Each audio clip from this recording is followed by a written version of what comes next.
Welcome to Potty, March 19, 2026, your daily briefing. All right, we've got some really interesting stuff today, from open source karaoke apps to academic conferences, cracking down on AI reviewers, plus Nvidia dropping something called NemoClaw with zero explanation.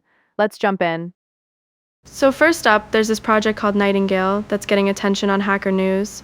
It's described as an open source karaoke app that works with any song on your computer. Now that's a pretty bold claim because karaoke apps usually need special backing tracks or they strip vocals in real time, which can sound pretty rough. My take is this could be using some newer AI-powered vocal separation tech that's gotten way better in the last couple years. What's interesting about this is the timing. We're seeing a lot of these AI-powered audio tools becoming accessible to regular developers.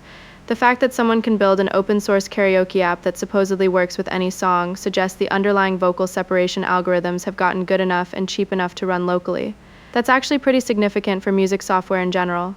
I'd love to see how clean the vocal removal actually is in practice.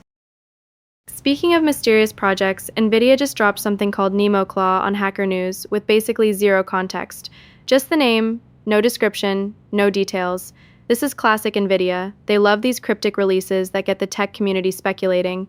Given the Nemo part, this is probably related to their conversational AI framework, but Claw could mean anything. Maybe it's about data extraction, maybe it's some kind of retrieval system, or maybe it's just a cool code name. What I find fascinating is how Nvidia has mastered this hype-building strategy. They'll drop these breadcrumbs and let the community do the marketing for them. It's actually pretty smart. By the time they officially announce what NemoClaw actually does, there's already a bunch of developer interest and speculation. My guess is we'll see more details at their next developer conference, but for now it's just another entry in the Nvidia Mystery Project category. Now here's a story that actually has some meat to it, and it's pretty wild.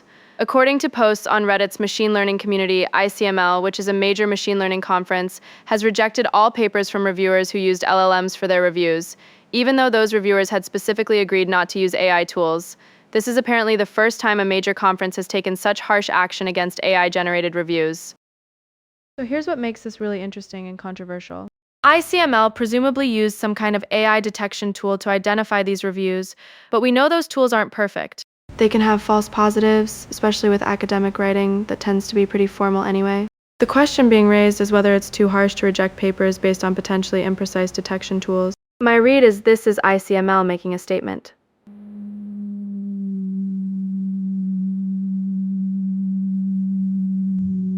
They're saying the integrity of peer review is more important than the risk of false positive. But think about what this means for the academic world. If you're a researcher who spent months on a paper, and it gets rejected not because of the quality of your work, but because the conference thinks your reviewer used ChatGPT, that's pretty devastating. On the flip side, AI-generated reviews are a real threat to the whole peer review system. If reviewers are just feeding papers into GPT and submitting the output, that completely undermines the expert evaluation process that academic publishing depends on. I think this is just the beginning of these kinds of conflicts. Academic conferences are going to have to figure out how to maintain review quality while dealing with the reality that AI tools are everywhere. Maybe the answer isn't detection tools, but better incentive structures for reviewers. Either way, this ICML situation is definitely one to watch as other conferences decide how to handle this issue. Let me wrap up with a couple of smaller but interesting projects that caught my attention. There's something called Wander, described as a tiny, decentralized tool to explore the small web.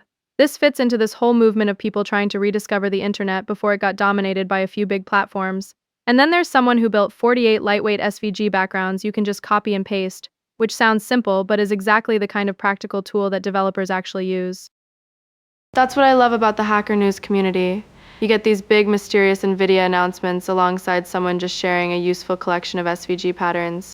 Both matter in their own way.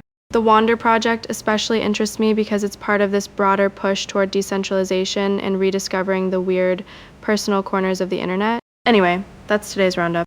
As always, dig into the sources yourself and see what catches your attention. Until tomorrow.